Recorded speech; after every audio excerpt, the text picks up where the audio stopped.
है, अब देव दीपावली आएगी। अभी हमारी सबकी दीपावली पंच पल्लव हुआ, छठ माता का हुआ, अब देव दीपावली आएगी, उसमें भी खूब ऐसे दिए जलेंगे और हमारे नारायण भी जागृत अवस्था में आएंगे। देवथानी एकादशी के दिन, देवथानी एकादशी के दिन हमारे नारायण जगेंगे।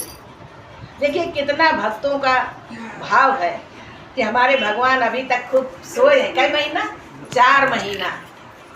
देवशयनी एकादशी के दिन भगवान विश्राम में चले जाते हैं नारायण, और हमारे देव आदिदेव महादेव अपने हाथ में बागडोर ले लेते हैं। जैसे कि ये मान ले, वैसे तो देवादिदेव महादेव जगत पिता हैं, लेकिन जैसे पिता कहीं जाता है, जैसे कि प्रधानमंत्री कहीं जाए तो जो हमारे उनके हो सानिध्य में रहने वाले, जिम्मेदारी संभालने वाले, उनको दे जाए कारभार, ऐसे ही जब नारायण विश्राम में जाते हैं तो देवादिदेव महादेव को डोर सौंप देते हैं। और ये इतने बढ़िया से करते हैं इनका, इसीलिए तो ये चातुर्मास 4 महीने, और विशेष करके श्रावण मास भगवान शंकर की आराधना बहुत फलीभूत होती है। अब देवशयनी से लेकर के देवथानी एकादशी, देवठवा जिसको कहते हैं, उस दिन नारायण उठेंगे। अब हमारी माताएं, हमारे सनातन धर्म में हमारी बहनें, हमारे महापुरुष सब क्या करेंगे?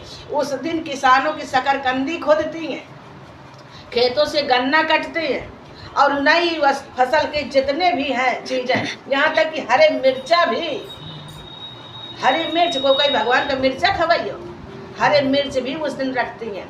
और शकरकंदी, सिंघाड़े, गन्ना, अन्न पदार्थ और सब जितने हैं भगवान को भोग लगाती हैं। और बढ़िया घी के दीपक, उस दिन घी के दीपक चाहे 5 जलावें, लेकिन वहाँ जहाँ चौक पूरेंगी, भगवान का चित्र अंकित करेंगे, वहाँ घी के दीप प्रज्वलित करेंगे और सब कुछ समर्पित करेंगे कि नारायण आज इतने दिन में जगे हैं, आपके सोते सोते जो फसल उत्पन्न हुई है वो हम सब आपको समर्पित करते हैं। हे नारायण, अभी तक हमने भी नहीं की है, मूंगफली समर्पित करिए कच्ची है। तो ये समझ लो कि अब तो लोग सब, क्योंकि अब बिक्री होती है तो अब खरीद के खाने में है तो सब लोग खा भी लेते हैं, नहीं तो पहले किसान गन्ना, शकरकंदी, मूंगफली ये सब चीखता नहीं था जब तक भगवान को समर्पित नहीं करता था। एकादशी के दिन, देवठवन के दिन चने का साग, जलबेरियन के बेर, जलबेरिया आप लोग जानते हैं ना, वो हम जानते हैं, बहुत छोटे छोटे पेड़ होते होंगे, वो जंगल में जलबेरिया का अलग, जारी के बेर और चने का साग सब समर्पित करते हैं भगवान को।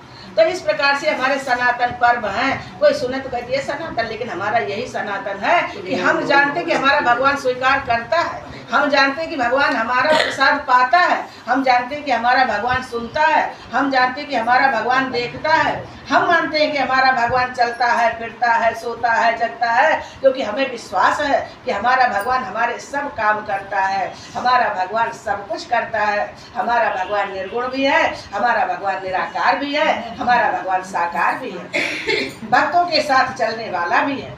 इस प्रकार से हमारा परमात्मा है, इस प्रकार के हमारे पर्व हैं। तो इस प्रकार से इन पावन पर्वों को हम सबने मनाया और मनाते रहे। सद्गुरु की कृपा से आप सब लोग ऐसे ही स्वस्थ रहें, ऐसे ही सुंदर और धन धान से भरपूर रहें।